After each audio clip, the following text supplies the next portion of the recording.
Do it. All right, you heard that. The recording is in progress. All right, so everyone, welcome. Today we're doing a live on cold therapy for mental health, and I've brought on two special guests with me today. I have Linda, who is going to introduce herself formally, but I know she's a nutritionist and a holistic practitioner. And then we have Jesse, who has personally a lot of experience with cold therapy, ice dunking, and he is like totally in the field work, and he will probably school both of us. So I am bringing everyone together so that we all have a different perspective on what we're going to chat about today. For those of you who don't know me for some odd reason, because this is my live talk, my name is Dr. Jenna, and I am really happy to be hosting this talk because it is probably the most popular form of natural and at-home mental health therapy that we're seeing right now. I was going to say on the market. There is no market. It is in the industry. So we are seeing lots of people doing this at home. We're seeing lots of, I want to say, facilities pop up that are talking about cold therapy, lots of people blogging about it, lots of professionals going online talking about it. So we are going to get to the ins and outs of that. And then I'm going to be able to bring some science to the table. We're going to talk about the real applications for this and what's happening inside your body and inside your brain. And then these two that are with me right now are more going to talk about that real life hands-on experience, because obviously when I'm working with patients, I'm not sitting with them in an ice bath.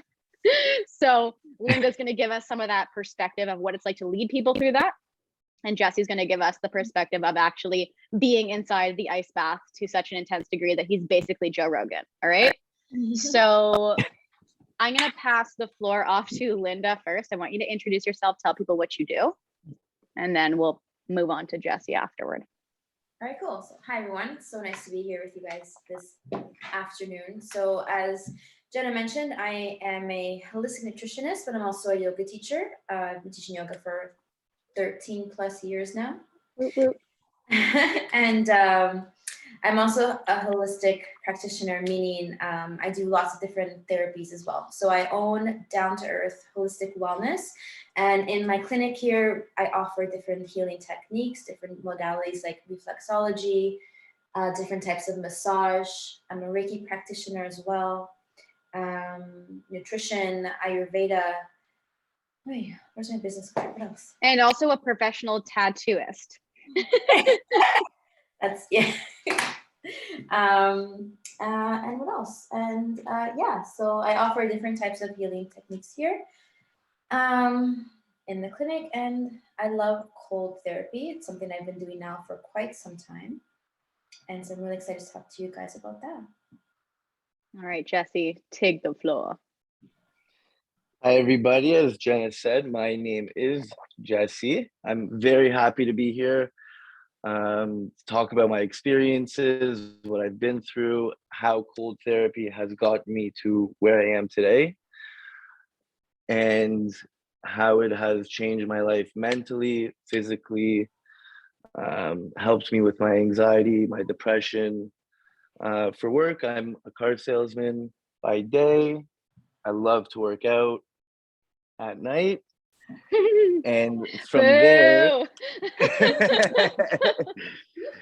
there, I will give the floor back to Jenna, and let's get this going. Yeah, so I kind of want to hear about both of your stories of getting into cold therapy, because Linda's is going to come more from a practitioner perspective and also personal dabbling. And then Jesse definitely has a story that kind of got him more into ice therapy, which is going to, I'm going to say, intrigue us a little bit more, because a lot of the people who are in the chat are either going through anxiety or depression. And I also know that some people struggle with addiction as well, and how this plays such a big role in therapy for that. So how about, Linda, you start with how you got into cold therapy. Jesse, you can tell us your story after, and then, I again will take the floor. Cool. So I got into it because I am addicted to biohacking. I love biohacking, this human experience, and trying to live to my fullest potential. So I'm always looking to seek new ways and new experiences to do that, to really hack my nervous system, my mental capacity, my body, physically, mentally. I love pushing myself to kind of the limits to see what happens at that edge of discomfort and the magic that actually happens when you meet yourself there, because we're so often, we don't do good with being uncomfortable, right? We are trained and our brains are like, nope, this doesn't feel good. This is not it. So we're going to pull away. But actually a lot of magic happens in that area of discomfort, especially with yoga even, right? We always tell people move into discomfort, right? This is where things happen. Discomfort is a catalyst for change, right? We need to be uncomfortable to propel ourselves to some kind of change. So when it comes to so learning about biohacking and being a biohacker, I guess, it led me to cold therapy. So I started dabbling in that, but it's been about a year now that I've been doing it for myself. And then I came across Elemental Wellness. And so I've been doing it actually in the cold dips, and I've done lake dips as well. And it really has like kind of amplified this experience, and it is kind of hard to explain, and I'll do my best, but yeah, a body experience coming out of words in your mouth is like blah, yeah, blah, blah. how do you explain that experience, right? It's incredibly almost addicting in the sense that I'm chasing this feeling I get when I'm in the cold water. We're going to talk about that too, and what's happening inside your brain. Yeah. So I guess you want to know just how I got into it. So I'll stop there then. So just, I wanted to learn more about biohacking and different techniques and hot therapy and breath work and cold therapy. They all kind of came for me there, came into play. And that's how I kind of got into it. And then as a practitioner, I'm like, hold on, I need to teach people about this. I need to tell people about this, because my whole life has been around, if I learn something, I need to share it. I need to make about people. Yeah. So anything I do, I'm like, I'm the guinea pig. I'll test it out. I'll do it. Wow, it's amazing. Wow, it actually works. Let me teach you how to do it too. So then I started doing immersions and guiding people through immersions and hot and cold therapy. Awesome. All right, Jesse, how did you get into cold therapy, sir? Okay, so mine is quite a story. I am an addict. I will be for the rest of my life. Dealing with it has been, I'd say, pretty hard. I was addicted to a few different types of drugs. I don't know if you guys want me to go into that. Yeah, give us like the basic bare bones there. Okay, so I was doing around 4 to 5 different types of drugs a day, about 3-4 years ago, whether it was from oxys, cocaine, alcohol, weed, sleeping pills, and there would be days where I'd mix them all together. When I decided to quit, I laid in bed for 2 months and I did not leave my room. I did not speak to anybody. And then after that, I said, I need to do something to keep myself occupied. I need to get uncomfortable in my own skin to be comfortable. Right? Does that sort of make sense? Yeah, that's my motto. I tell people they have to learn to sit with their shit. Otherwise, there is no way through that. Right? Right. So I started to try and do meditation, just like a simple meditation, sitting on my bed with a guided voice. But for that, because I have ADHD, it was a little hard for me. So I went online and I searched for types of meditation, and cold therapy came up. So the first time I ever did it, I'm like, oh, damn, this is cold. I don't know if I can ever do this again. But I had the same thought.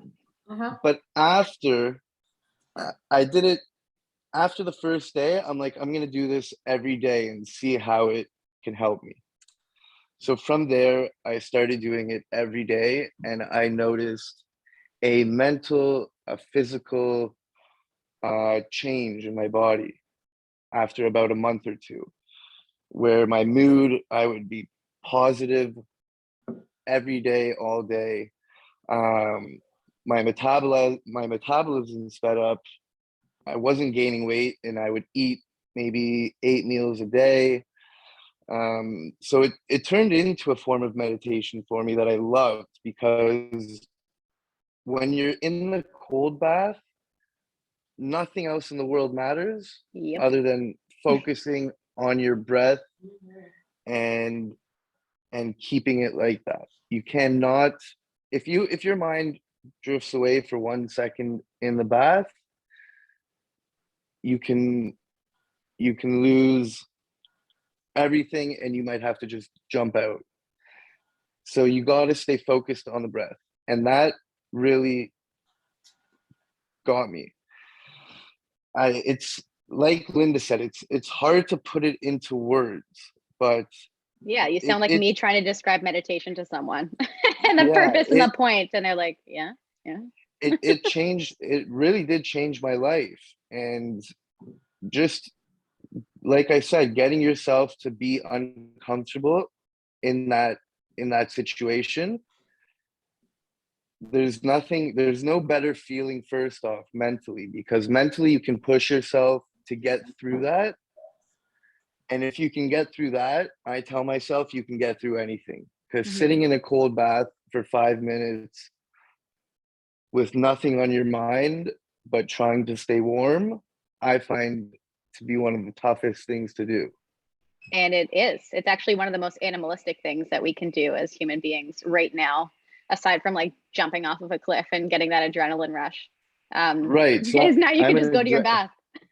Yeah, exactly. And I'm an adrenaline junkie too. Like Linda said, I will be a lab rat. I will test, try, do everything, not drugs anymore, but anything else that I can strengthen, further my body mentally, physically. And to be honest, ice baths is probably the best thing that I've ever done. And you've done quite a bit.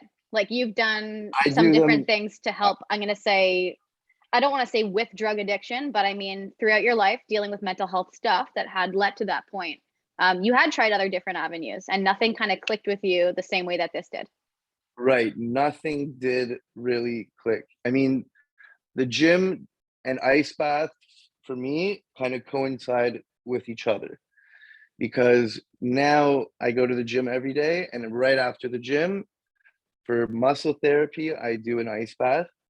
It's the best thing in the world for muscle therapy. It's the best thing in the world for anxiety, depression.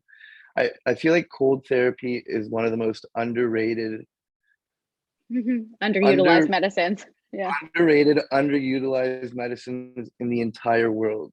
And if people can get through that first time and push themselves, the sky is the limit from there. Right. It's almost like this is the ultimate test of watching how our fear stands in the way of us reaching our potential. And it's just ice, Right. like it's just water, it's just cold, it's just temporary. But we look at it and we're like, fuck no. Sorry, guys. My dog saw my husband. You were informed not to come home at this time. But I really find it fascinating that that fear really stops us for just like 3 moments of discomfort, 3 moments, 3 minutes, or however long you decide to go in there. Otis. Shame. Right. And I've tried going 3 minutes. I've done 5 minutes. I've done 7 minutes. I've even pushed myself. The longest I've done is 14 minutes. Now they say you're supposed to get hypothermia at 15 minutes, which I don't believe, because mind over matter. So when I did that 14 minutes, to be honest, that probably was the best I ever felt coming out of an ice bath, which is probably crazy for people to hear. I'm trying to unmute myself right now, but my dog is raging. So Linda, why don't you kind of tell us what your practice for ice therapy looks like right now personally for you? So mine right now, I love actually going somewhere and doing the ice dip as opposed to a cold shower. I find that if I'm in the cold shower, I'm like, here's my arm, and then I take it back, and then like, here's a leg. And then, it's easier to cheat your way in there.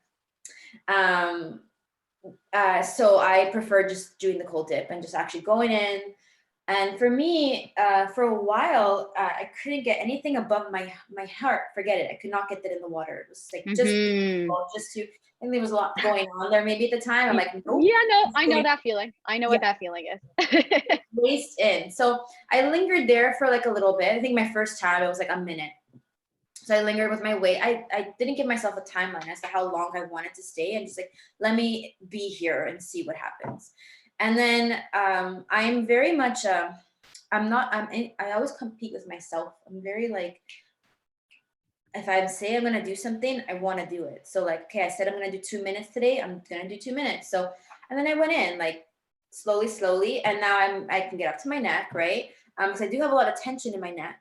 So I definitely love the way the cold feels there.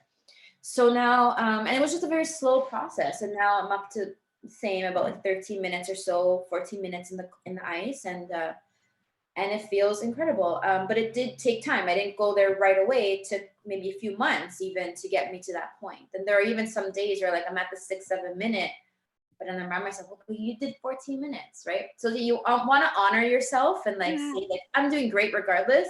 But I do like to push myself because I do want to get over that mind over matter thing. So when it comes to ice, you actually only need to be in the ice bath and then going outside. Going outside, I love as well. So I'll go out in the backyard, put as little clothes on as possible, and I'll jump in the snow, roll around, just breathe, do Straight shavasana. up rolls on the ground in the snow.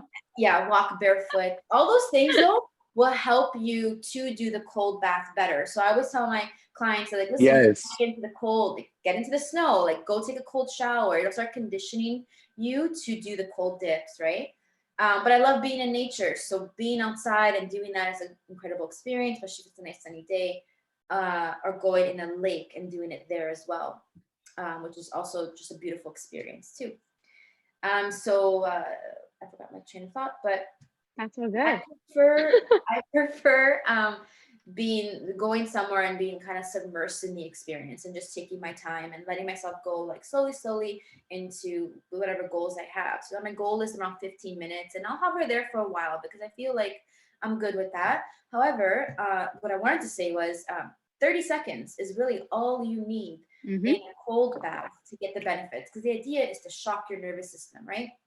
So you will get that within 30 seconds. And so I tell people, listen, just stay for 30 and you've got the the benefit, right? After that, it becomes more of a mind game too, where it's mind over matter, where it's coming to your breath, where it's finding your meditation and being okay with being uncomfortable. So after that 30-second mark, when you've kind of got that physical shock, that benefit, anything after that is you just kind of building on that with yourself and in your mental capacity to stay in an uncomfortable situation and breathe and find peace, because it's also doesn't work if you're in there stressing yourself out, where you're hyperventilating, your mind is going to all these negative things, you're saying I hate this, I hate this, I hate this. When we use that word, right, you're not going to get the benefits of it. It's better just to jump out, go do something you prefer to do.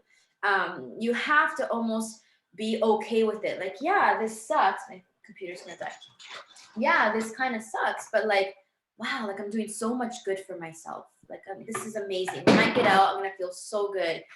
And so when you kind of give yourself a little pep talk too while you're in there, and I think that has a huge alert from benefit as system well. UI server. Low battery. I'm so sorry.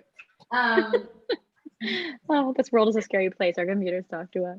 I'm actually gonna, as we move forward through the talk, I'm gonna bring that the scientific component and the hormones behind that and the neurotransmitters that are being released, so that we can start to understand that time frame better of what's happening. So Jessie, what does your ice therapy kind of look like on a week basis, or daily if you do it daily? But what does the treatment plan look like for you? So I do it daily. I do it. I've done it in Bond Lake a bunch of times. A couple of buddies and I, we broke a hole in the ice and we put a stick across to rest our arms, and we'd lay. Atlanta. We'd dip in the lake. After that, I started just going to the gas station. I'd buy 6 to 8 bags of ice, and I'd fill my tub as cold as it could go, and I would dump all my ice bags in there. And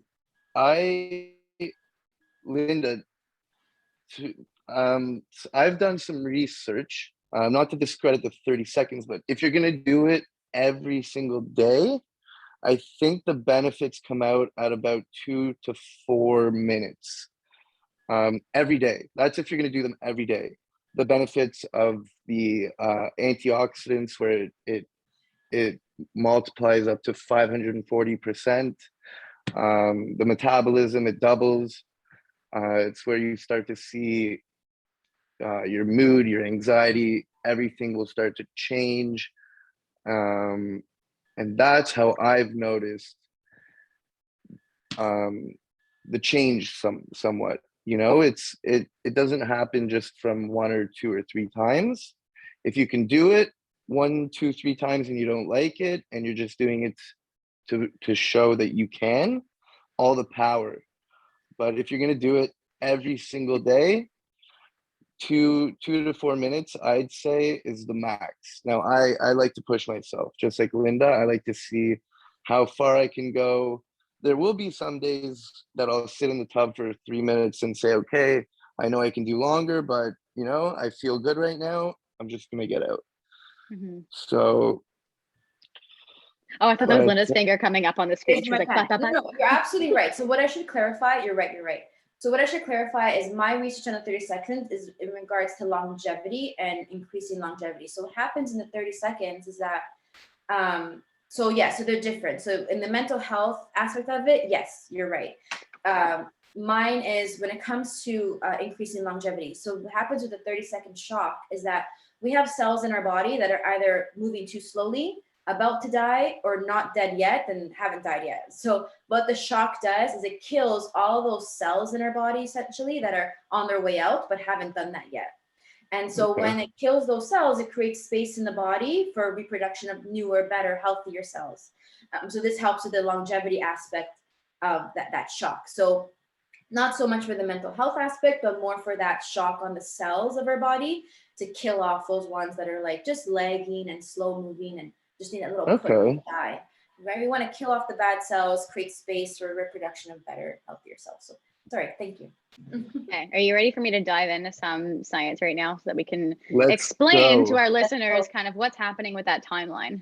Because initially, when you jump into the water or the ice or whatever the heck it is that your crazy ass is doing, your body immediately is having a surge of a sympathetic nervous system response right when it goes in, right? And initially, for anxiety and depression, that is terrible.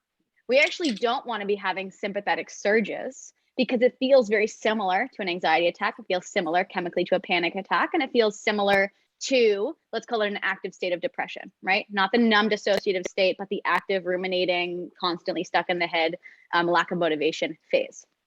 So when we get into the water, we're having our epinephrine rise, our adrenaline rise. And we're seeing that spike for, let's call it the 2-minute mark, right? Our body is adapting in that process. And what starts happening between that 2 to 4 minute process is how our body naturally starts to combat that response. Are you guys hearing me well? Because I'm hearing feedback in my ears. Yeah? Yes, I hear perfect. Okay. So when our body naturally has that rise of neurochemicals, neurotransmitters, and hormones right from the beginning, our body then combats it with cortisol, right? Cortisol is actually designed to bring everything back down, which is why I never tell people we want to bottom out our cortisol and reduce it as much as we possibly can. That's not true. We want to teach our body when it's allowed to spike, when it's allowed to be used so that it can bring those chemicals back down so we come back to the homeostasis and the balance. And then we start bringing in the mix of all of these different things like endorphins. And that starts to come in at that 2 to 4 minute mark where your body starts releasing its own opioids, its own feel-good hormones, its own, let's call it it's not even your serotonin or your dopamine, even though those hormones are actually still coming through the system, but it's your body's way of saying, this really fucking sucks, but we're going to give you all of these chemicals at the same time to show you that what you feel is pain and what you feel is really bad. It actually isn't that bad because we got your back, right? So that's what this process is basically mimicking, is putting yourself in that state of discomfort, not to just show your mind that you can do it and become mentally stronger, but it actually, let's call it adapting our hormones to responding to external stimuli really, really well. It's like taking your brain to the gym when you meditate. It's like taking your body to the gym when you want to get stronger. You are taking your nervous system into the literal rink to say, hey, we're going to train today. And when it knows how to respond and it knows how to train, that's when we start to see these beneficial effects to things like anxiety and depression, right? Yes. So I hope this isn't going over anyone's head. I felt like that was digestible to me. No, you mentioned something earlier that was actually really helpful when you said when you both go into the ice, that your mind goes either blank or it goes completely laser focused into your breath. Okay. And what we're seeing in the brain when that's happening is your default mode network in your brain, which is the part of your brain that's constantly thinking and chattering and ruminating and being like, oh, I should have done this and that, and I feel this and I can't stop focusing on that. That shuts down. It goes like, it plummets to the ground. And that's why you're seeing your ADHD. When you get in that water, it's like, boom, gone for the moment. Okay. Because there's a part of your brain that's responsible for your monkey mind. And that's what we're achieving in meditation and what we're achieving in yoga and what we're achieving when we work on focus activities and flow states. But when you go in the water, it doesn't matter who you are, it happens. Okay. And that's why it's cool in comparison to other stuff, because for meditation, you have to practice it a long time to get there. For yoga, you got to practice a long time to feel that feeling. Same thing with a runner's high. You got to practice a long time to get that feeling. But there's something about being in the ice that no matter who you are, there is at least a split second where the only thing on your mind is, holy shit, this is a cold. Oh my God, can't handle this, need to breathe. Ha, ha, ha. And in that moment, you are laser focused on what's happening to you. Okay. So that is an area that we see in the brain where with anxiety and depression, it is super, super heightened. People can't stop ruminating. They can't stop thinking. They can't stop panicking. They can't shut off their brain. They can't do it to go to bed. They can't do it when they're hanging out with their friends. They can't do it when they're watching TV. So this is a good way to train that part of the brain to go, you don't have to be working all the time. You actually can shut off and do this. And it teaches your nervous system and it creates new neural pathways for your brain to be like, I do got this. I can bring that feeling in the ice or in the cold water or wherever I am doing this cold therapy to other places, right?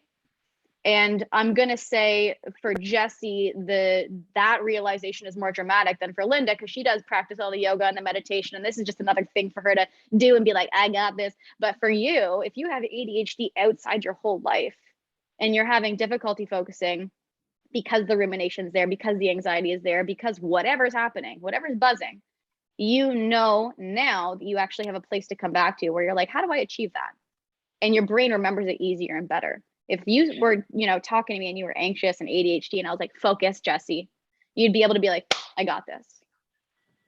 Yeah. And I just want to say one thing also. I've gotten to the point with the ice baths, because I guess I've been doing them for so long, that before you always got to do your breathing techniques, of course, before to prepare yourself. But now that when I get into them, I don't panic. I don't stress. I get in relaxed and I just lie down calmly. And it's like my body knows now that I'm doing the ice bath, because I don't have that 10 to 30 second. I just get in and I Your do body it. It's knows. kind of it's kind of really cool how it transitioned to take it. Me and Linda before were talking about like a shivering response when you get in the water. So I want her to kind of touch on that there, just so that she can elaborate for us, because she said she notices that when she goes in, she does not shiver at all. Yeah, exactly.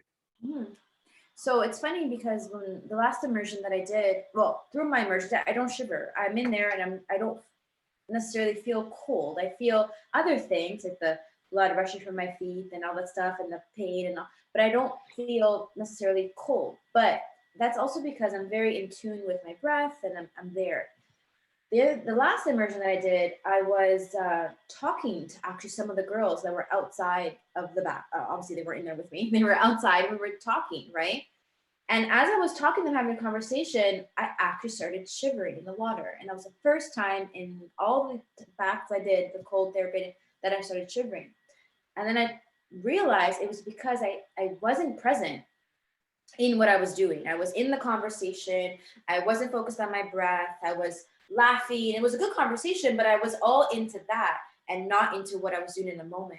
And so then my body kind of snapped out of that meditation and was like, you're cold as hell, right? Like and then I started getting that response of like teeth chattering and really starting to shake. And I'm like, okay, I'm going to get out now because I feel like my body's just, I lost it. So I tried to stay in there a little bit, but I couldn't come back from that shake. So I'm like, okay, I'm just going to come out, regroup. And then I went back in because it is a therapeutic experience for me. It is a meditative experience for me. And I want it to be that, not a social one where I'm just like swimming around in there. Like I really want to get in the zone. So I found that to be incredibly amazing because I'm like, wow, the moment I lost myself and lost my breath and that moment I was in, I lost control over what my body was actually doing. That's kind of similar, at least I would say, as an experience to people who have what they would call anxiety attacks or panic attacks, moments where they just completely lose control of their body, even though their brain is like, but we're good, we're in it, we're here, we're fine, you know how to do this. And sometimes the body just betrays what you're asking it to do because it has its own mind. And it has its own response to things. And that's why I always tell people to be real and honest with themselves and patient with their nervous system when they're working through anxiety and depression, because they're like constantly saying to themselves, I got this, we're good, everything's fine. And I'm like, yeah, but your body doesn't believe that. So what the fuck are you telling yourself that for? You have to actually do the body work in order to see that beneficial response so that all of your cells believe what's going on at the same time. And it's the same thing. When you lose focus of that alignment, you lose it all. And that's what you experience in the water. When you lose focus of that breath, like you ain't got shit to the ice, right? But when you're in control and you are focusing, like you can actually shift your experience with reality, which is I am cold, I feel uncomfortable, but I'm here. And when you judge an experience, it becomes terrible. But when you observe it as it is, it's just what it is, right? If the story in your head is, this is so cold, this is so bad, I hate cold, something bad's going to happen. Like whatever that could possibly be, you can't be, you're practicing the finest moment of non-judgment, which is be as you are. Here's my breath, here's my body, there's a sensation, I can acknowledge that, all those things. And then that is how you're going to train it. So it is like the most potent form of presence, which is what you're talking about. The second you lose it, you're cut, right? Sort of also like manifesting it. You have to manifest the positive. Jesse's getting a call. Sorry guys, sorry. I'm gonna put my phone on do not disturb. Are we good? Am I back? You're not back yet. Let me make you the host again so that you can turn your video back on, okay? Yeah, sorry, go do it. I put my phone. It's all good. Go do it. No, not letting me. There we go. There you go. Yeah, so you sort of have to manifest the positive energy, the positive thinking. You can't be negative getting into it, or else only negative things are going to go through your mind, right? And that's something I've also learned through these ice baths is you have to be positive. You can't go into it thinking negatively, or else it will never work a positive thing for you. Mm-hmm. Okay, I have a question in the chat right now, which is a good place for us to pivot for me and Linda right now. So pre-existing conditions that you really shouldn't be doing this with. And I would say from a mental health perspective, I would never suggest ice baths for people with panic attacks. That is not the way that I work with them. I work with them nice and slow and, doing exposure therapies of where the panic exists before we start bringing our body into like a state of shock. Because once we go from anxiety to panic disorder, that's when we start to see real aberrant problems with the nervous system where it's starting to react to absolutely nothing at all and climbing to such a high degree. And for the nervous system's ability for it to latch on to another another host, another trigger is so easy when people have panic disorder. So I would never suggest it in those types of situations unless the person knows themselves so well that they're like, I'm okay with engaging in this type of activity because I'm super interested in it. I, on the opposite side of the spectrum, when people have depression, that's like one of the first things I say to them, because we can get stuck in a place of numbness, a state of colors not looking the same, feelings not feeling the same on our skin, not wanting touch because it feels like pain, confused neural pathways. Basically that dissociation. So going into that ice bath would be like the number one thing for me to say is like, yes, you should do this and you probably do need this if that's the state that you're in. But on the opposite side of the spectrum with panic disorder and heightened anxiety, I wouldn't go there yet. So I'm more of a proponent for it for depression, a little bit less on that anxiety panic scale. But it's also really good conditioning for the nervous system on how to deal with that chemical shitstorm that comes when we have anxiety. So there's like this fine line and dance between when I say to someone, yes, you should do it. And that's probably when we're looking at the easier, more at-home DIY kind of ice therapy things where we can incorporate hydrotherapy. But let's talk about a little bit off the beaten path of what conditions we should not go in the water if we have. Kind of like when I was talking to you before about the intake form for going into the clinic that you do the ice baths in, when they sign the form, or like what you're supposed to be looking out for when it's not a good match with whoever's in there. Mm-hmm. So so definitely panic disorder, 100%. I had one lady that was scared that she'd go into psychosis when she got into the water. So that is intense. Yeah, that's what she told me. So I'm like, up to you. What do you want to do? Right. So, but I think a lot of it was fear-based too. So what she did with me is that we did a meditation, we grounded, and then she did just her feet and ankles, just her calves. That was our first session, and she was totally fine. And then the next day we did, a little longer, up to the knees, totally fine. And now she's hovering around there, like just still below the waist, but she's learning to adapt to it and realizing that it's not as scary as what she thinks. So I think a lot of it too is you psych yourself up as well. If, like Jess said, if you're going in there thinking you're going to have a bad experience, you're going to have a bad experience. If you go in there thinking that, knowing that, you're safe, you're always in a safe space, you can just jump out if you really want to, no one's holding you down in there, that the water won't hurt you, it's just water, you have your breath, then you're going in there with that positive attitude. It's going to help you. You're going to psych yourself up and talk yourself into it in a good way. So I think a lot of what I found, I haven't met anyone that can't do it for a particular health reason, besides that one lady I mentioned, and we're working on it slowly, right? Mm-hmm. But then again, there are other things she can do if this is not her thing, like there are other things that not everyone is going to love cold therapy, and this is not going to work for everyone. So there are other things available, but she really wanted to try it, so we're taking it slow. And as on my end, what I'm looking for when I'm in when they're in the water, they have 100% of my focus. There could be a fire behind me, and I got laser vision on them. I'm watching their breath, I'm watching their face, I'm watching their body, I'm literally all eyes on them for the first part, right? I'm not just like hovering over them. Don't be creepy. It's a personal experience. But I'm like, I just kind of like kneel beside the bath there, right? And I'm like, my vision is toward like just in line with them. And so I'm watching all these things for the first minute, 30 seconds. I'm watching their speed of breath, how they're reacting.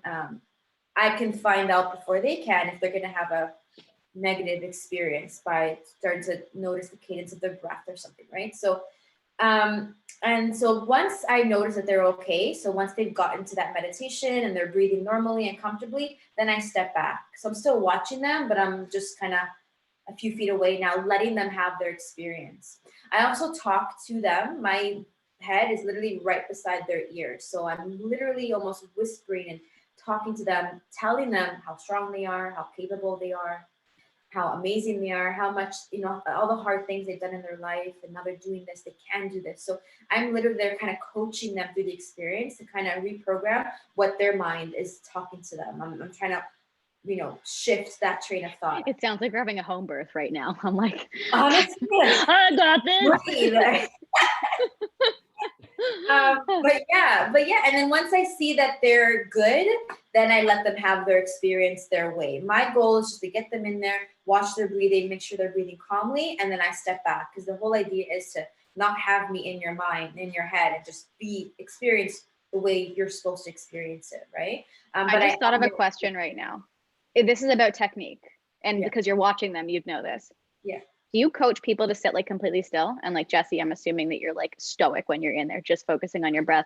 Is there something negative or like a bad reaction that can happen if they're like moving their limbs a lot and like feeling the chilly more on their skin? So when I move, I find that I get colder faster. When you are still, you almost climatize to the water's temperature around you. So strange. It's such a strange feeling, but it's almost like you cease to feel the space where your skin ends and the water begins, because now you're almost the same, not the same temperature, but you're insulated by it. Yeah, it's a weird thing. And so when I move around, I lose that sensation and I get colder. Now in the leg, it's harder because you kind of naturally tread water, like that's my thing. But when you're holding on to the stick, you literally just have to like drop. Like I just let go. And it helps because when your body is agitated and moving, your brain is also very busy as well. When you find stillness in the body, it's from yoga. You find stillness in the body, you find stillness in the brain and the mind, right? So I like to just make sure that they're nice and still. Anything to add there, Jesse? It's very true. When you are in there and you're moving around, you do feel the cold right away. Like I'll be in there for 3 minutes and then sometimes I'll move around. I'll keep my hands out for 3 minutes. And then after the 3-minute mark, I'll put my hands in to feel the effects or the changes. And you notice it right away. And it's kind of cool that you guys brought up, like, sorry, I lost my train of thought. I'm just gonna say, while I was doing these ice baths last year outside in my friend's chest freezer we actually had, by the end of it, I would see like the water molecules on my skin, or I would see like ice. When I would come out, ice would literally be stuck to my skin because of it. It was kind of cool how it merges to your body while you're in there. Because I guess like Linda said, your body does go down to that temperature. I'm even scared thinking about it right now. My mind is right now like thinking about, I'm all the mental health stuff that it's helpful for, but like at the same time, the things that I would worry about as a doctor, because I'm just thinking about medical conditions that like probably it wouldn't be good for. Obviously, someone with a heart condition. Yes. Jenna. Yeah. 100%. Yeah. Sorry. Jenna, I want you to watch Goop Lab. I've seen Goop. Okay. She has a episode with Wim Hof. Okay. Did you see that one? No, I can watch it though. Watch that, and in that half an hour, 35 minutes, it will teach you so much about it. Like what I'm thinking about right now in my head is, what about like as a doctor, when I work with patients that are bipolar, you're always looking at that again, fine line between, is this going to be helpful for a person or is this going to be triggering to them? And what we see a lot with bipolar disorder is this obsession. Naturally is like a mental symptom of what it is. It's an obsession with a thing that's going to get them to this goal.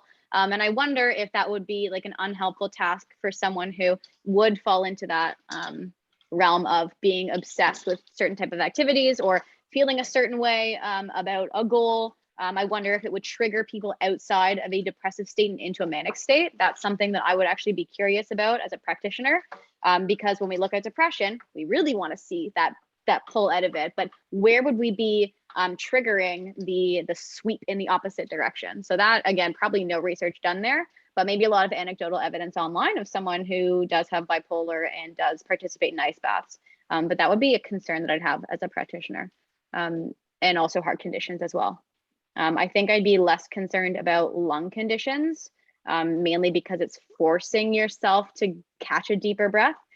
Something that I have experienced myself going into an ice bath and cold therapy in general is what me and Linda were talking before we we started the live, but we were talking about like that feeling of like not being able to breathe, like right when you drop your chest in.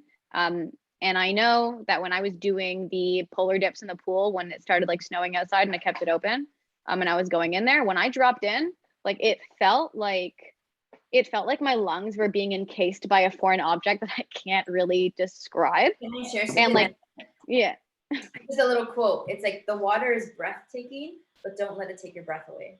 Yeah. And I was like trying to breathe, but I was like, I'm not sure if there's actually, is there air going into my lungs anymore? Like, am I an icicle now? What was happening? I couldn't like conceptualize because you're breathing the air, which now feels way chillier in comparison to, you know, what it would be. It's almost like when you blow, let's call it air through an ice box and there's like condensation and steam on the other side. I was like picturing in my lungs that it's like that it was just different, and it felt different. It felt like my bronchial trees were becoming pure icicles. Yes. And I was like, no amount of air is going to make me feel satiated right now. But as it calmed down and I slowly got there, I was like, okay, I can now breathe. Everything is fine. But I find it's not just the lungs. I mean, I think we lost Jesse on the camera. I don't know if we lost him. No, I'm here. Okay. I'm going to have to make you a host again to get your video back on. But I'm curious if like, and this is just my postulation because I am a woman and I don't have a penis, so I don't know. But when you're dropping into the water, I feel like men find it challenging to get through the waist down, you know, aspect, and then they're good in the chest area. But I find, again, unpopular belief, since we have boobs, I feel like when we go down, there's this like extra sensation in our chest area. So I kind of want to know, Jesse, from you, like, do you ever feel that, like even just like going into cold water in general, that there's like an area for you that's particularly harder? No, honestly, no. Maybe when I get out of the water, it's a little bit colder down there, but aside from that, I'd say the hardest part for me is the hands. Interesting. Aside from that, I mean, it doesn't affect any other part of my body as much. Maybe the hands are the hardest part for me to keep. That's really interesting. Okay. Yeah. Tell me more. Why the hands, guys? Why the hands? Like scientifically, or I don't know. Yeah. It could be different for everybody, where it affects them the most. But for me, it is my hands. Like my feet are good. My feet, my legs, my chest, my neck, my back. Sometimes I'll even do a head dunk. But the hands are definitely the toughest. So for me. scientifically, I can say, I will add to that. The reason, you know, your body, once it gets in there, it's trying to help you survive in this extreme condition. So what does it do? It's going to pull blood from areas that are not necessary right now for your survival. Your extremities. Your feet are not important in the moment. Your hands are not important. You can live without your hands and your feet, but you can't live without your heart. So it's going to draw all the blood from the extremities into your core to keep you warm, to keep you at a certain level of temperature, right? Our body, first and foremost, regulating its temperature is a very vital and very important job that our body has, right? We see it in hot yoga, and we see it in the cold. The sweat, right? We have these responses. So it's when you put your hands in, it's gonna pull the blood from the hands, rush it to your core, and then you get that pain in your hands because the blood has left that area. So it's a very, very important kind of response that your body is having, and a very necessary response. So when I tell people like your feet are gonna hurt, that is normal. It's normal. Your blood is leaving there and moving to your core. Let it happen. Embrace that feeling. Mm-hmm. Now here is a question, because I have Raynaud's, which means my hands and feet at regular times when I'm in a hot room will just lose their circulation completely and they'll go cold.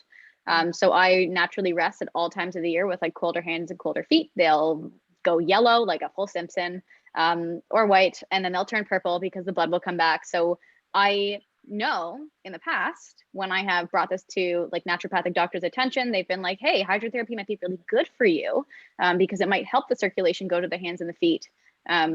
But it's posing, let's call it a risk for me, where I expose myself to cold, where I don't know what's going to happen to the tissue in my hands and feet and when it's going to come back. And I know that there are moments when you're immersed in cold therapy, where your circulation is actually going to go from, in the central areas, then back out because it's trying to create that flow. But I definitely have had a little bit of traumatic experiences in regard to having the cold hands and the cold feet. So that's also something I'd add to the list of probably, maybe this isn't for you if you do have something like Raynaud's, because I've definitely had bad experiences there. And we probably need to incorporate hot therapy as well as cold therapy, and the cold in much shorter stints. I want to answer a question that's coming through here. How do you recover from an ice bath? Is it dangerous to warm up too quickly? Okay, so Jesse, come back through here so that you can also address this question, because I guess when we think about hypothermia in its actual scientific state, we want to be warming the tissue very slowly at a certain degree per minute or per however much interval of time, so that we are not killing tissue as we do it. That's why there is passive protocols when we come out. So I'm going to assume coming out of an ice bath in a clinic like Linda, that you guys have blankets and stuff to do passive heating on the way out. And you're also not dropping the bath temperatures to a point where we're actually entering a hypothermic state. So we're never worried about actual tissue death. Correct? Right. Yes. So, sorry, just. Lynn, do you want to take it? It's both of you take it. Okay, so I'll start with mine. So what I do is, it's actually from Wim Hof. He does this sort of horse stance when you get out, and it's kind of like a movement. You can't really, Jenna, do you want to put my video? I'll make you the host again so that we can visualize whatever the heck you're doing, because I'd love to see it. I want to see you in action right now. Yeah. Okay. So it's kind of like a horse stance where I'll stand up. Give me 1 second. You gotta stand up, and you gotta bend your legs, and you keep your same breath, and you just move like this. You keep the same breath from your ice bath, and you just keep your body moving for about 3 to 5 minutes with the same breath you had in your ice bath. And so it's active. You're actually actively warming yourself back up. Exactly. And in that sense, you do not, your body will not feel cold. You'll stay warm. And I find when I come out of ice immersion or like cold therapy that I'm like hot. Like I find that my skin is cold, but like inside I'm like, I'm like ready to heat rage. I could start sweating coming out of it. But it's like the nicest, weirdest feeling. You're like buzzing on your skin, and you're like, you feel like you already have a hot blanket on top of you, and you're like, this is odd. Like I just wasn't expecting this response. But I think to answer the question, is that concern of heating up too quickly. But I think the remedy to that is we're never entering a hypothermic state. Mm-hmm. Yeah, like when we do it in the immersion, we have the luxury. I say it's a luxury because you don't need it, but we have a sauna that we do before and after as part of the immersion experience. So we do a sauna before, but then we climatize. We don't just jump from extreme. So we get out, we shower, we cool down our body, and then go into the cold at almost room temperature again. And then when we come out, we do have the option of going to a sauna. However, I always tell them, not right away, as much as you want to jump in there. So we come out, and like it's a whole experience with me. Like we have music playing. Me and Jesse are obviously coming. Yes, I was going to say, Linda. Private session. Yeah. Yes. Yeah, but like I do it's a whole experience. We meditate, we energy cleanse, we do the heat therapy, we do it, and then so we get out, we dance around, we jump, we move our bodies, we get things going. Some girls start screaming, some start crying. Like it's a very it's an experience, right? A lot is gonna come out when we put our bodies to those extremes. Like stuff moves, right? So I let them have their experience however you want. Some people just want to sit in a corner with their blanket and their towel and chill. That's literally fine too. And then once we're good and like, yeah, we'll just jump back in the sauna and then they can do it again, or they end up in the sauna and they go home from there. But we do have to have that space to let your body come down after the cold. But also a lot of the magic happens in that shiver, in that moment after the ice bath as well. So you do want to honor that space and let your body have its own natural responses and do what it's so smartly designed to do to bring you back to homeostasis, right? Yeah. And that Right. shiver is the exact same natural response as sweating when you get hot. So Exactly. we like welcome sweat, but we fear a shiver. It's very weird when you think about Right. it. And if you honestly, like when it comes to temperatures, if you ask someone, you know, the old would you rather game, would you rather like die in a blazing fire or slowly in like an igloo on ice? People are always like fire. I'd rather burn and die up in flames. Like people think being cold is like the death of a soul. And I think that that concept really like pulls us away from engaging with even minor chills, right? Right. So why don't we talk about now digestible ways to engage in cold therapy at home? I'll talk about some ways that I would tell a patient to be utilizing it. And then tell me other ways that you've tried it, you know, instead of just going full-fledged into the ice bath. Because if I said to someone like getting an ice bath, they're gonna look at me and be like, heh heh. It's the same thing as me telling someone to be like, you know what, you have, you know, this mental health thing, I think you should just do psychedelics. And they'd be like, okay, right? Like you don't just like go to the full thing before you do it. So some little things that I tell people, especially people with panic, is if you're in a panic attack, grab 2 ice cubes, put them in your hands, hold them, right? When you feel the cold, you're now focused on whatever it is that you need to be focused on in your hands. And we don't have to wait for the blood to go to the heart and do all that kind of stuff because you're literally only icing the hands. So that's a quick way to engage in cold therapy. If there's that mental health component where we're trying to shift the focus back to the me and the now and the present. Something else that I know people will like to do is splash really cold water on their face. It's a really quick way to activate the vagus nerve.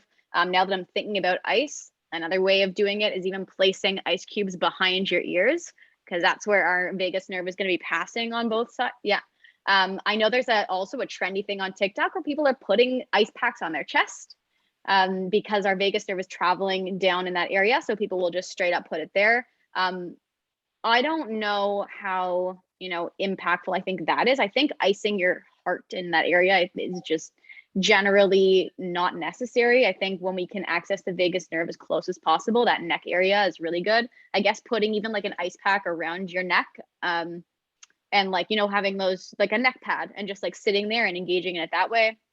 I've told patients to do hydrotherapy. Well, when you were talking about earlier, putting your arm in the shower, putting your leg in the shower and doing that, it's like, you can do that, but I tell them to go full blast as cold as they can, get in there, swear, scream, do whatever they have to for the 30 seconds, and then go back to that warmer and then letting the body kind of acclimatize to that.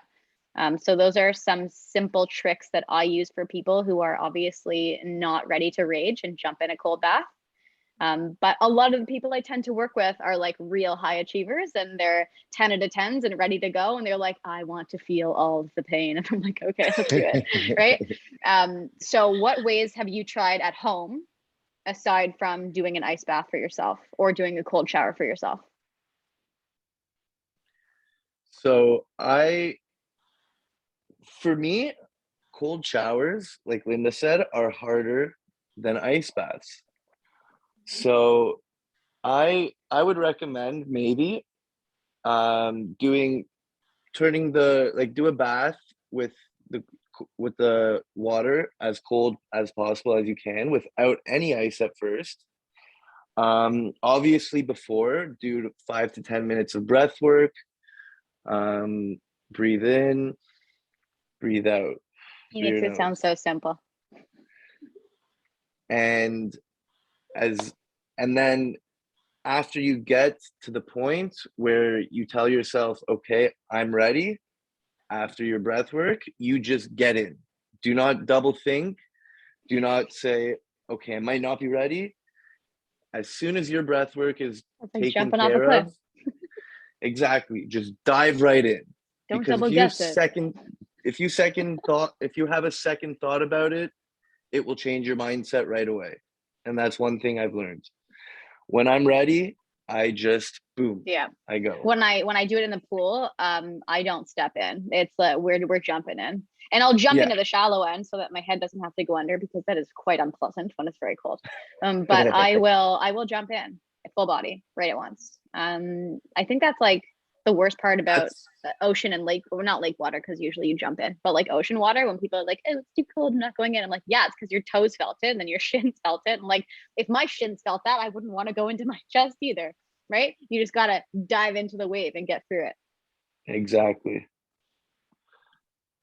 Linda, any other ways? You know what? Actually, now that we're talking about the moving water versus the still water, that actually makes a lot of sense for both of you for not liking that, because you like the stillness in the cold water because you're having the body experience of getting through it. When it's the shower water, it's like constantly moving. You're constantly having to be like, it's moving, right? Yeah. So there's no peace there because you're constantly It's too much overthinking, because you can talk yourself out of it too easily, as opposed to just, yeah, you just move, you step. Right? You're like, hand in, nope. Yeah, So you're right. There's too much freedom. yeah, it's a good way to condition yourself to get used to the cold, but for the benefits of it, I honestly, I wouldn't recommend that. I just use it to practice, but as a tool in itself, I think there are better ways to do it. Like Jesse said, that was perfect with the bath. Like just no ice, just enough that you can take it, start with your feet, then work your way like slowly, but you eventually want to dip, not just an arm and a leg. You want to like get in there. I'm looking at the weather. It is currently -5 outside, so I'm gonna go outside right after we're done this, right? Yeah, so I walk every day, non-negotiable. I'm outside. Yeah, but you gotta go as little as close as possible. Yeah, I mean, I don't know if it's that appropriate in the forest where I live to just go out in my bikini. Forest is the best place. Last night I went out barefoot. There was like a helicopter chopper like searching the land. So I was like, I gotta go outside and see what they're looking for, thinking that I'm gonna be able to figure it out. So I went outside in my bare feet, and I was like my dog, when you put on the shoe paws, I was like hopping up and down. And I was like, damn, this ground is cold. I should probably just stand on it though and get used to it instead of removing my habituation by running up and down. Yeah. So yeah, I mean, I think we've covered everything that I wanted to talk about today. Is there anything that you feel that we didn't cover that you wanted to bring up? I think we covered a lot of the bases. Good stuff. I mean, I was challenged today to do a live dunk in front of everyone, but it's so weird how we ended up fully taking that whole hour that we just didn't have the time. So listen, if you guys do want to do that, I am all in for a live dunk if people would want to see that. Yeah, we can do a live dunk, and then everyone can watch what happens when a big baby gets into the water, because again, I am afraid of the cold. I do have a condition. I did have hypothermia before. I was put in an ambulance. I was humanly thawed out like a piece of steak. So I mean, like, I definitely have that attachment to being afraid of it, but I'm not gonna let it stand in my way of still doing what I can. Like, I did use Jesse as like a full inspiration for me to do polar dips when the fall came around. I was like, no, pussy, I got this. And it was good, but I definitely am afraid if there was like actual ice in the water, or the temperature was like 10 degrees lower than it was. I'm worried about what that would have done. Not in the moment. Like, yeah, you can get out. I don't know what I'm afraid of. I'm afraid of what happened to me when I was younger, which was it took hours for my tissue to thaw out. And then I ended up with Raynaud's after, which was really frustrating. I have a question here. Is cryotherapy a thing in Canada? It is here in the US. Do you think they have similar benefits? Linda made a sound, so why don't you answer this one? I was gonna, but then you said, what do we do at home? So this is not something you do at home, but I love it, and we do have it here. Cryotherapy, I think it's in Markham. I haven't gone yet, but I want to go. Jesse, is this the place you were talking about? Yes, there's also one in No, Woodbridge. it's in Markham. Oh, in Woodbridge? There's one in Woodbridge too, a cryotherapy chamber. Yes. Yeah. So I am all down for that, and I haven't done it myself, but I want to go. And apparently, what I've heard is that it's easier than an ice dip. Yes, that's what I've heard as well. Easier than an ice dip with the same benefits? with the same benefits Yes. in about 2 What benefits are we talking about here? Do they have to do with mental health and that mental strength and the actual chemical, what I call a shitstorm that happens? Or are we referring to longevity and cellular health and the reactive oxygen species and, you know, antioxidant? Like, I want to know, when we say health benefit, what are we referring to? Because I want people to have an incentive and a reason to do what it is that they're looking into. Okay, so as opposed to the mental health, maybe Jesse, maybe you could speak better on that. A lot of the work in my practice is from longevity. It is dealing with longevity and cellular health and regeneration. So in that aspect, cryotherapy is amazing for that. Okay, well, why don't you do it and get back to me and tell me how physiologically it felt when you were in there?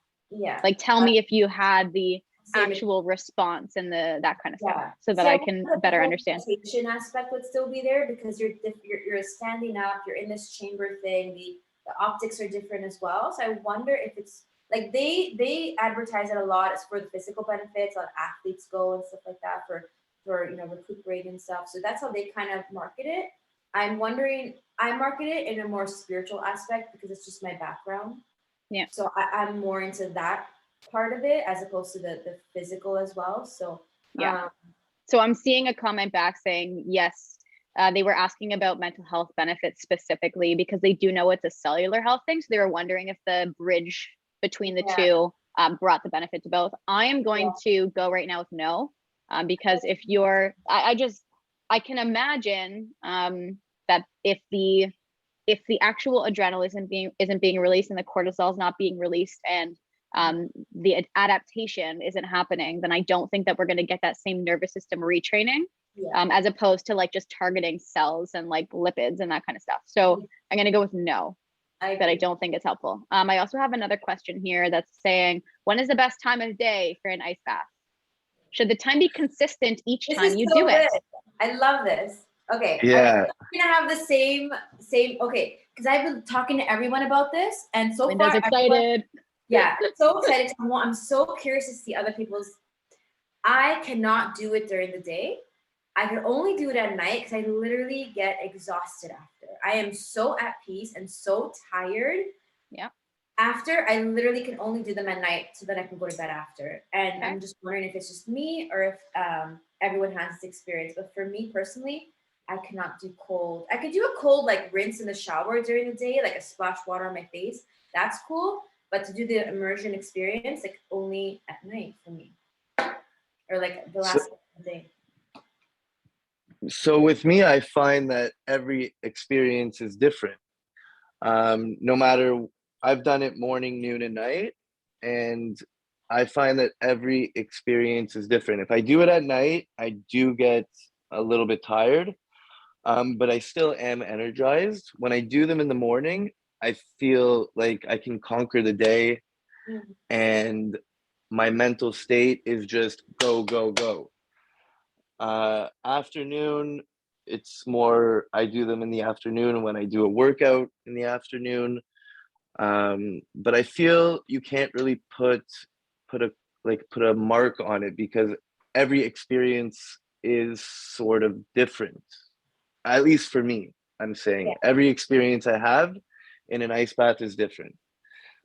Every time I get out, I'm feeling something new. I'm feeling something better. I'm feeling more energized, mentally, physically, and I think you hit it on the head because like everyone's gonna have a different. There's no wrong time to do it. exactly. Yeah. Exactly. But now I'm thinking also because I do the sauna, I'm wondering if also that's playing a role into why I'm tired. 100%. So I'm inspired. I'm gonna try it during the day and see how I feel. Yeah. So I would say, like chemically, when we look at it, this would be like the same thing as asking someone, would you rather have a panic attack in the morning? Would you rather have your panic attack at night? Right? Because if you're going to have it in the morning, it's going to change your day. If you're going to have it at night and you're so exhausted after, it's like, imagine you just had like a really good cry because you had a big panic attack. Wouldn't you be exhausted after? And you're like, I'm going to sleep real good. Right. So it really depends on the adaptation of your body. It depends on the chemicals and the neurotransmitters and the hormones that were released during that session for you. Yes. I do tell people, like, I don't want to see rises of cortisol in the evening. So if you are doing ice baths for the first time, you know, maybe you shouldn't be doing them at the end of the day because you're going to find them stimulating, because your cortisol is not going to be so, let's call it participating in the drop. It's going to be coming out and like raging. It's going to be like, what the hell did you just do to me? I'm here now. What do I do? Yeah, so that's my logic too. I'm like, what is happening with my body? Because I know that, like, about cortisol, like, what is happening? Why am I getting this extreme like exhaustion instead of Well, perhaps your adaptation is at the point such that your hormones are able to drop, which is what the purpose is of doing this long term, right? That our cortisol has been created in our body to combat the sympathetic nervous system. Cortisol is not the sympathetic nervous system, and it's something that a lot of people get confused with. They think that when I'm anxious, cortisol is an anxious hormone. It's like, no, that's your combat hormone. It's trying to bring everything back down. When it's elevated all the time, because that response is always there, that's where we see an issue. We want to see it go up, we want to see it drop. We need it to wake up in the morning. Like, we need cortisol. People need to stop demonizing the presence of it. And it's good from an adaptation perspective. But that might be like, if I was telling people at the beginning when to start doing it, I would say whenever you feel like you mentally can. And then after that, I would see how they respond to it. Maybe like, I find that for me, the afternoon, like right around 4 to 5 p.m. was always the best time for me when I would do it outside. Because I had my day, I got my shit done. I didn't have to worry about being exhausted or, you know, thinking about it or ruminating and all that kind of stuff. And then I would have the evening to wind down if that was the response that I had. And, you know, after, naturally, I would always be like, yeah, I should go take a warm bath, but I would be so warm after that it wouldn't matter. I wouldn't need it. So I don't know if there is a perfect time. You're both right that everyone's body is going to react differently. But I definitely wouldn't be telling people at the beginning, like, hey, go for an evening ice immersion experience. That was just the bath. Maybe you also have the dim lights in the room and the meditation and the sound bathing and you got the whole thing going on there, right? So that's like a spa experience. It's not just a. Exactly. I think that's why too. So I'm curious to now try it during the day and see how. Yeah, like if I said to you right now, okay, Linda, you're doing outdoor cold therapy, great. You're gonna go out at 10:30 p.m. tonight and roll in the snow. Mm-hmm. Would you have as good of a sleep, or would you be energized after doing that? As per my pattern, I think I'd have a great freaking sleep. Let's challenge it. Okay. Challenge it. So usually you'd go out during the day to do your snow therapy, your cold therapy, because you like the light, the sun, and all that kind of shit. So maybe tonight, be like, here's the challenge. We're going to go roll in the snow in my bikini when it's dark out, the moon's on my skin, and then you're going to go to bed after, and we'll see. Okay. When I ruin her sleep, she's going to text me being like, Jenna, I can't. F you. I can't. Now, something that I like to end with, which is like an actionable step for everyone, because I'm big on action steps. If we were to give someone a treatment plan, obviously I give treatment plans. I'm a doctor, Jesse, you name treatment plans. But if you were to say to someone like, hey, you know, this is what I think you should do in order to see the benefit, what would be your gauge of time? Would you say 4 times a week for 4 weeks and let me know how you feel at that point? That was just something off the top of my head. I would say if you want to do them and you want to notice a difference, I would go with once every single day for a month. Got it. Did you hear that, listeners? Once every single day for 4 weeks. So when I say to you, we're going to start a plant medicine treatment for your anxiety, and you say, oh, I only took it 3 times a week for 2 weeks and I didn't see any change. Now you're understanding why we don't see changes, right? So when we do clinical research, we have exposures or treatments. Otis, please stop rolling that ball. For a significant amount of time consistently every single day. And that is a scientific fact. How many minutes would you suggest every day? I would suggest for your first 2 to 4 minutes. Okay. 2 to 4 minutes, you'll get everything you need out of the ice bath, and you will feel like a whole new person. Okay, so I'm going to take my own advice and follow some action steps. So I'm going to be a guinea pig for everyone. If anyone who's listening wants to join me, we're going to do a full month starting today of 2 to 4 minutes of cold immersion therapy. And that's what we're going to do. I'm going to do it every single day for a month. And you're going to get complaint texts from me being like, why did we do this live? And why did I take this on? No problem. And I'm sure the people on social media are going to keep me accountable because people love to know how it's going over here because I love guinea pigging myself. So I will do it. I want everyone to know who's listening that I am extremely reluctant to doing this.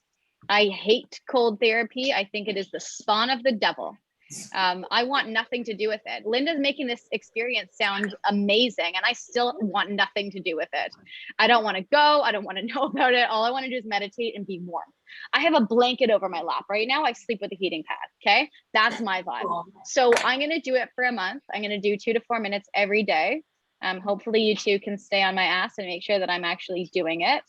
I definitely will. And then we'll see what comes of it. I'll give everyone the review on the mental health component. I'll keep you posted on the hand and foot circulation component. And then hopefully as we move into the summer, not summer, but like spring, when I open the pool, I want to say in 2 months from now, maybe the pool will be like nice and icy for me to jump in, and we'll see how it goes. And I will join you. I was gonna say, can you invite me? Of course, guys, we can all cry together. You can talk to me while I shiver. Can you whisper sweet nothings in my ear? Whisper in your ear. All right, so I just want to open the floor. If anyone has any more questions, now this is the time to put them in because we are coming to an end and a close. You can ask anything about anything. If you do want to join me on this little adventure that I'm going to take on cold immersions, then send me a message. Otis, enough. He's dragging his bowls around the room. He's like, I'm not getting in this bath, Ma. I'm gonna be so confused. I'm trying to teach my dog to like the bath, and now he's gonna see me in it, shivering and crying, being like, what's happening to her? All right, so we will all speak soon. Thank you everyone for attending live, and I will post this. Thank you for having me. My pleasure. I will post this in my Facebook group in a podcast form, so if you guys want to share it with anyone, you can do that. And it was a pleasure having you both. Thanks for sharing your experience. Thank you. Maybe we're gonna have to do another live where we talk about my amazing experience that I'm about to have. Let's do it. All right.